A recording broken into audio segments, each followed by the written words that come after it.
tardes. Hoy presentamos nuestra evidencia 2 de cuerpo humano por Frida Sofía Naya Campos, Marisol González Reyes, Diana Janet Olvera Tobar, Sofía Rojas Botello, Luis Emil Sánchez Laguna y Diego Vázquez Loredo.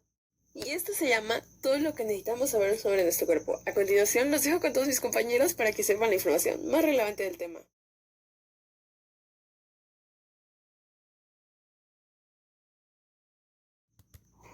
Pues bien, miramos esto. Lo del aparato gastrointestinal, la cual inicia por la boca y se extiende hasta el ano. Ahora bien, ¿cómo empieza y funciona esto? Pues mira, primeramente la función del aparato digestivo inicia en la boca con la masticación. Ñam, ñam, ñam, ñam. Cuando comemos y luego pues vamos, cuando tenemos en la boca y lo vamos masticando, vaya. Y esto se mezcla con la saliva que contiene vitalina o amilasa, que nos sirve para, que esto que está en la saliva nos sirve para la digestión de los carbohidratos. Y que posteriormente se realiza la deglución, es cuando el alimento que estaba en la boca pasa al esófago. Ahora, esto consta de 3 fases. La fase oral, que bueno, es pues en la boca como se dice, y es cuando en la parte anterior de la lengua se ejerce presión contra el paladar para exprimir y desplazar el alimento, convirtiéndolo en bolo y lo lleva a la faringe. Sé que suena un poco extraño y tal vez un poco asqueroso, pero es una parte de nuestro cuerpo y es importante aprender. La fase faringea, aquí es cuando está el reflejo de deglución, y que es una ocasión se cierra a la apertura de las vías respiratorias. O sea, esto es un pedacito que está donde pasa la comida, y de ahí se cierra un huequito para que no nos oigamos. Y bueno, y esto se abre al extremo superior del esófago y se exprime el bolo alimenticio en su interior. Y hay que decir que el bolo es la combinación de la comida ya masticada y la saliva. Y la fase esofágica, que una vez dentro del esófago, la peristalina impulsa el bolo hacia el estómago. Ahora bien, voy a explicar un poco de qué es eso de esófago y estómago. El esófago es un órgano que mide alrededor de 25 centímetros, esto en los adultos, y está detrás de las tráqueas y delante de la columna vertebral. O sea que realmente no la vas a encontrar si te tocas por ahí, así que no hay que buscarlo. Bueno, y esto dentro de la mucosa se repliega formando 2 esfínteres. El esfínter esofágico superior, que es el que regula el paso del bolo de la faringe al esófago, que es lo que había contado antes, y el esfínter esofágico inferior, que es el que regula el paso del bolo del esófago al estómago, y nos ayuda mucho con la prevención del reflujo del contenido gástrico. O sea, es algo que nos va a servir bastante. Y ahora el estómago, que es un órgano que todos ya conocemos, pero voy a contar un poco. Esto es un órgano con forma de G que, si se ha visto un poco, sí tiene bastante la forma eso. Y que está abajo del diafragma, que es donde cae el alimento y donde se va consumiendo.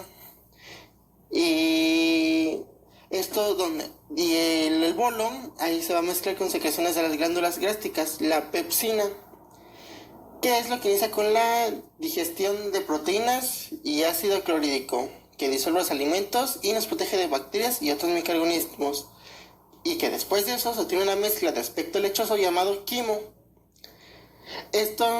Y además de esto, el estómago regula la velocidad a la que el quimo llega al intestino mediante la acción del esfínter pilórico. Es algo que nos ayuda bastante realmente, y es algo muy, aunque muy puede ser un poco asqueroso de hablar, es algo muy interesante.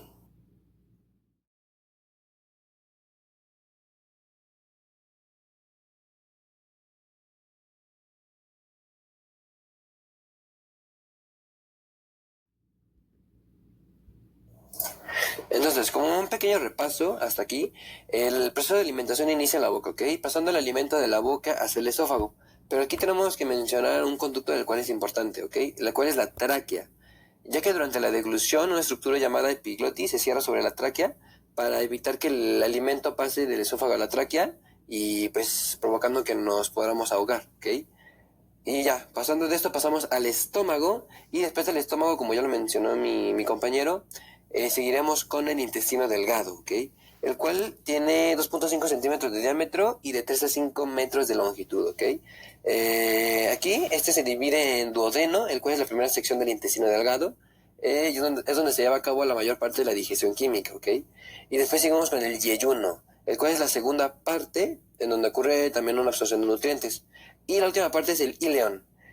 Y también pues está un poco involucrado en la absorción de nutrientes. Pero aquí también tenemos que mencionar un órgano del cual es importante y del cual hablo, es el hígado, ¿ok? El cual va a ser el encargado de segregar bilis a través del conducto colédoco. Y pues la bilis tiene varias funciones, entre ellas pues ayuda a neutralizar el ácido del quimo, descompone las grandes gotas de la grasa y pues también ayuda a que los ácidos grasos y los monoglicéridos sean absorbidos más eficientemente.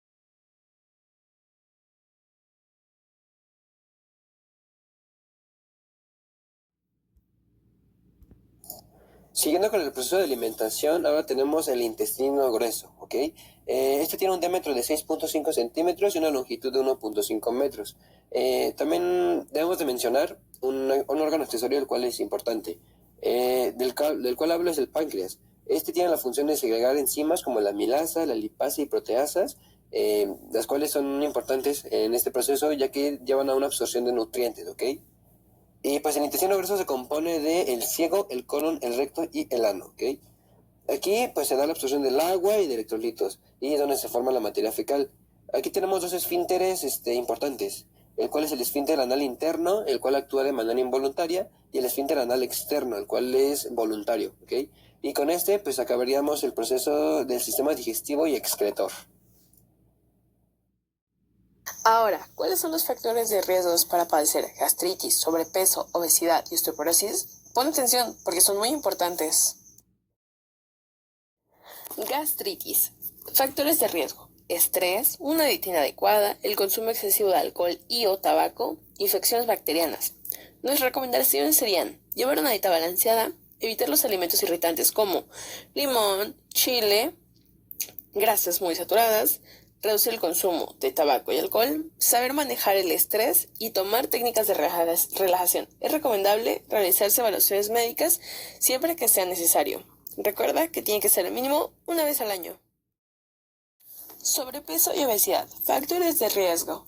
Un estilo de vida muy sedentario, una dieta alta en calorías y baja en nutrientes y factores genéticos. Nuestras recomendaciones serían seguir una dieta equilibrada, realizar actividad física regularmente, mantener un equilibrio entre nuestra alimentación y nuestro deporte, practicar, tener un bienestar integral para el mejor balanceamiento de nuestra vida y nuestra salud. En el caso de la osteoporosis, algunos factores de riesgo muy importantes a tomar en cuenta es la falta de calcio y vitamina D, el sedentarismo y la predisposición genética. Algunas de nuestras recomendaciones serían consumir alimentos ricos en calcio y en la vitamina D, hacer ejercicios de resistencia para llevar un control, así como los chequeos médicos y monitoreo.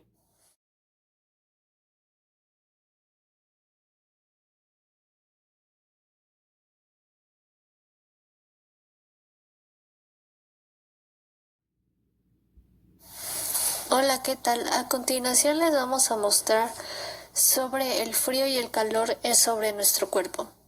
El cuerpo humano tiene múltiples mecanismos para mantener su temperatura estable frente a cambios en el ambiente, como el frío y el calor. Estos mecanismos actúan de manera diferente para regular la temperatura corporal y asegurar una función eficiente en el cuerpo. Pero, ¿por qué es importante este proceso? Es fundamental para mantener la homeostasis, es decir, el equilibrio interno necesario para que el organismo funcione correctamente.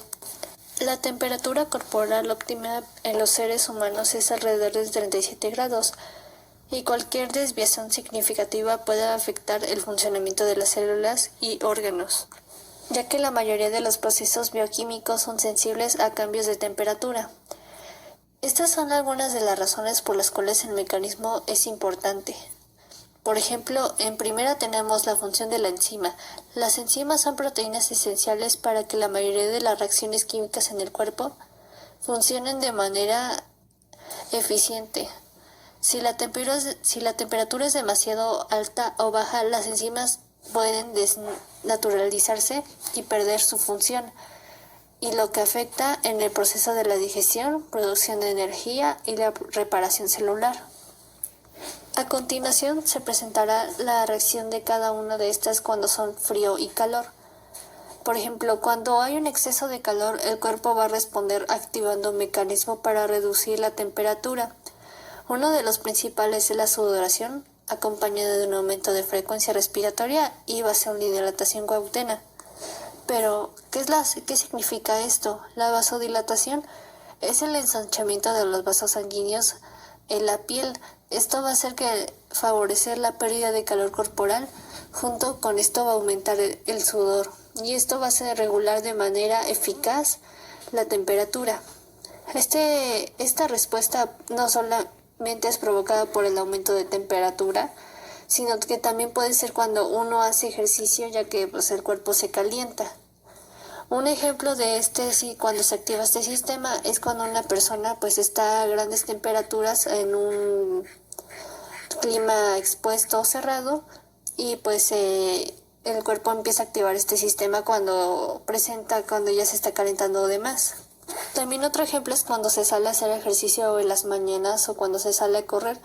Una persona presenta sudoración y todo eso cuando pues el cuerpo se empieza a calentar. En otra parte, en el mecanismo, cuando el cuerpo experimenta el frío, va a reaccionar de manera que en lo que va a hacer de que aumenta la actividad muscular, como temblores, empieza la liberación de noradrenalina y adrenalina. Estas van a actuar como respuesta al estrés como parte de la acción de lucha-huida, una de las funciones claves para aumentar la temperatura corporal a través de varios mecanismos que van a acelerar el metabolismo y la circulación sanguínea. Aquí es como funciona la reacción de la temperatura, como el aumento del metabolismo basal. La adrenalina y la noradrenalina van a estimular la actividad de los órganos como hígado y el tejido muscular, promoviendo la liberación de glucosa, aumentando el consumo de energía en el cuerpo. Este aumento en el metabolismo basal produce más calor como subproducto. Otra cosa que va a hacer el cuerpo es ingerir alimentos o bebidas calientes. Esto podría ser tomar café o un chocolate caliente o tomar sopa. También puede ayudar a elevar la temperatura corporal ante el frío.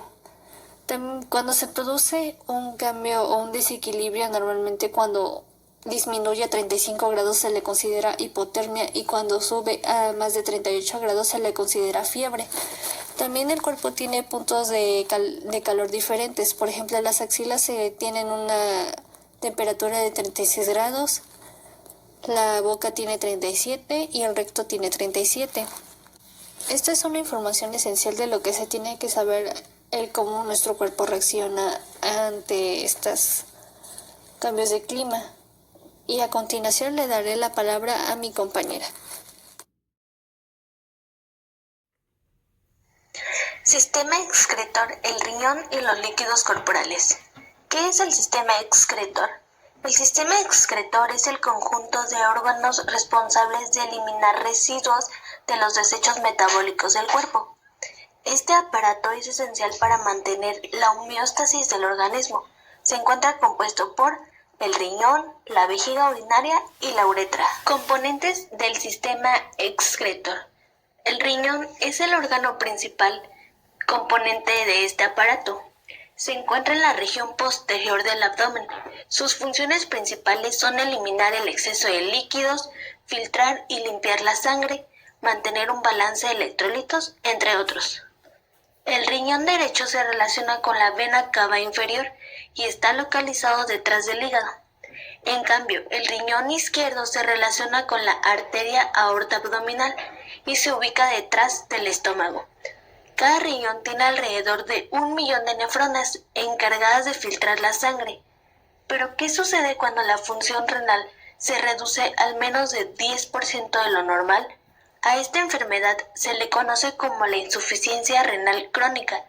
Esto quiere decir que el riñón deja de funcionar correctamente, no limpia la sangre de manera eficaz y tampoco se eliminan del todo los desechos del cuerpo. Para esto existen varios métodos para tratarla. El primero es la hemodiálisis. Es un tratamiento para filtrar las toxinas de la sangre, aunque gracias a la tecnología también se puede tratar con un trasplante renal, ya sea de un donador cadavérico o de un donador vivo. La vejiga urinaria es un órgano muscular hueco. Esto quiere decir que presenta morfología de saco hueco. Este órgano tiene como función recolectar la orina que anteriormente ya fue filtrada por los riñones. La vejiga en promedio puede almacenar entre 300 y 500 mililitros de orina, pero puede lograr guardar hasta 2 litros antes de que la necesidad de orinar sea irresistible, pero se recomienda hacerla con frecuencia para así evitar infecciones. La vejiga urinaria femenina es ligeramente más pequeña, ya que el útero ocupa cierto espacio. Por eso las mujeres embarazadas sienten una gran urgencia a orinar. Debido a que la uretra es más corta, las mujeres tienen mayor riesgo de contraer o desarrollar infecciones urinarias. La vejiga urinaria masculina. Los hombres a partir de 40 y 50 años experimentan la necesidad de orinar consecutivamente durante la noche. La vejiga masculina tiene más espacio debido a la ausencia del útero. La uretra es el conducto por el cual pasa la orina para ser expulsada. Tiene el propósito de eliminarla desde la vejiga hacia el exterior del cuerpo. La uretra cuenta con un esfínter encargado de prevenir la salida de la orina de la vejiga. Uretra femenina. Mide entre 3 o 4 centímetros. Debido a su corta longitud, es propensa a padecer infecciones en las vías urinarias. Uretra masculina. Es más larga, llegando a medir aproximadamente 20 centímetros y se divide en 3 partes. La primera es la uretra prostática, la siguiente es uretra membranosa y la última es la uretra esponjosa. Nefrona. La nefrona es la unidad funcional del riñón y se conforma de el glomérulo que filtra la sangre, cápsulas de Bowman, es donde cae el filtrado, túbulo contorneado proximal, se reabsorben las sustancias y nutrientes esenciales, asa y Henle, regula la concentración de la orina, túbulo contorneado distal, tiene las mismas funciones que el anterior, y por último el túbulo colector. Es donde se recolectan productos de varias nefronas y transporta la orina hacia la pelvis renal.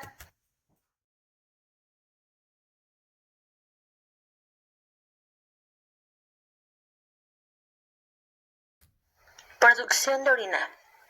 La producción de la orina es un proceso que ocurre en los riñones y tiene como objetivo mantener un equilibrio correcto de líquidos y electrolitos en el cuerpo. La producción de orina puede relacionarse con la hormona antidiurética o también conocida como ADH, ya que esta hormona puede disminuir la producción de orina o por la falta de ella provoca una alta producción de orina.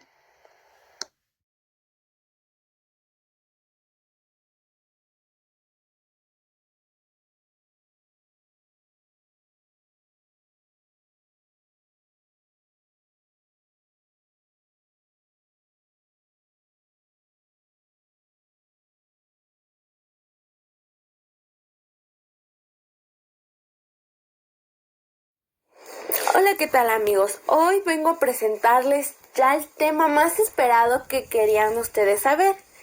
¿Cuál es? Pues son los 3 tipos de tejidos musculares esqueléticos que tenemos en nuestro cuerpo. Como número 1, tenemos el tejido muscular esquelético.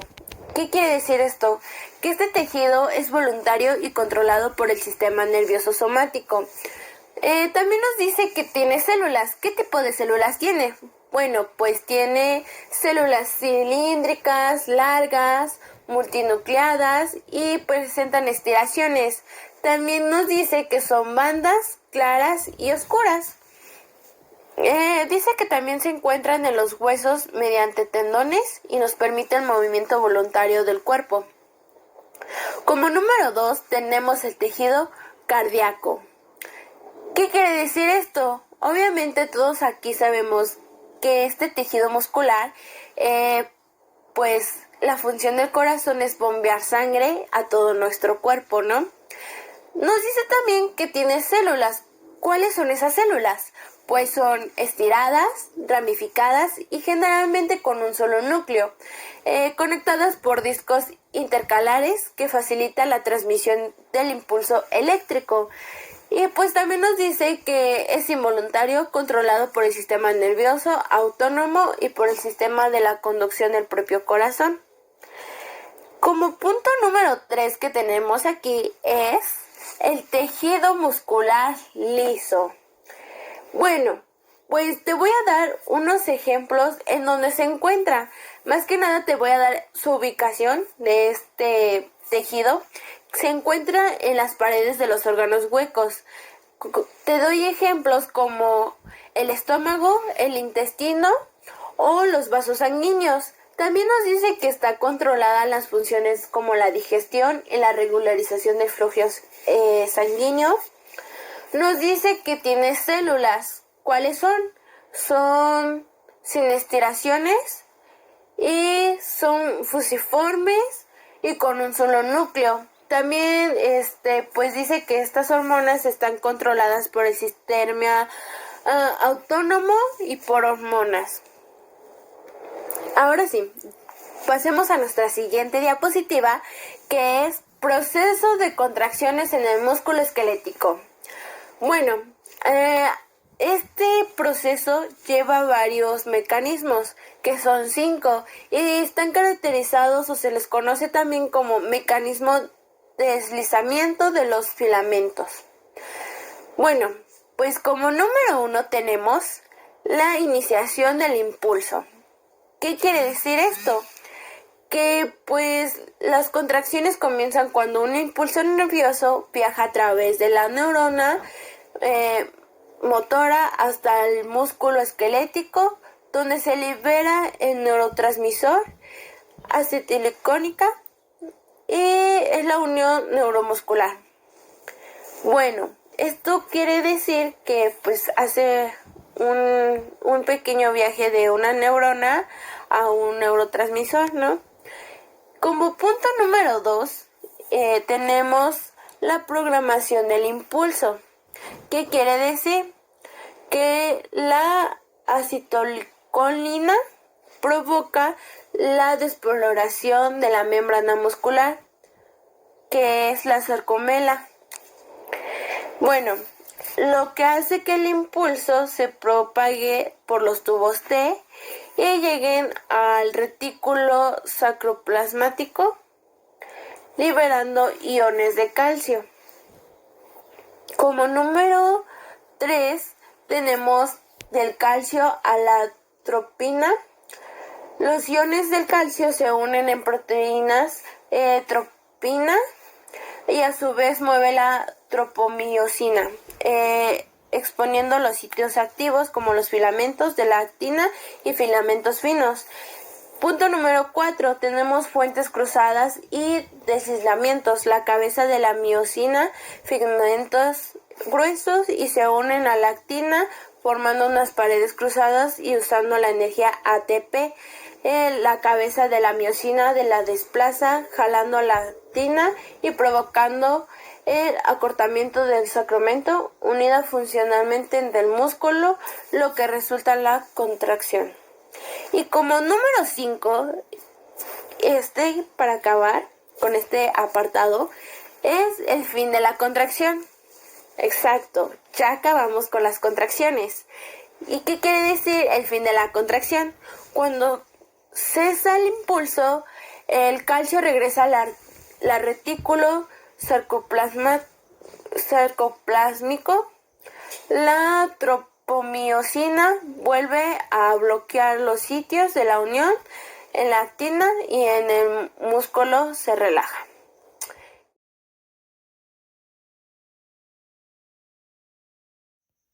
Hola amigos, ¿qué tal? Hoy venimos a presentarles 6 tipos de lesiones en el sistema musculoesquelético. Esguinces y distensiones. Las esguinces afectan los ligamentos, mientras que las distensiones involucran el estiramiento o desgarro de los músculos o tendones. Número 2. Desgarros musculares. Son lesiones en las fibras musculares y pueden ser leves o graves y suelen ocurrir por grandes esfuerzos muy intensos o movimientos muy bruscos. Número 3. Fracturas óseas. Los huesos pueden fracturarse debido a traumas o a la debilidad estructural, por ejemplo, por osteoporosis. Número 4. La tendinitis y bursitis. La tendinitis es una inflamación en los tendones, mientras que la bursitis afecta a las bursas como sacos llenos de líquidos que reducen las fricciones en las articulaciones. Lumbalgia y hernia discal. La lumbalgia se refiere a los dolores en la región lumbar, mientras que la hernia discal ocurre cuando el disco intervertebral se desplaza o se rompe, comprimiendo los nervios. Artritis es la inflamación en las articulaciones que puede causar como dolor, hinchazón o pérdida de movilidad, con formas comunes como la osteoartritis.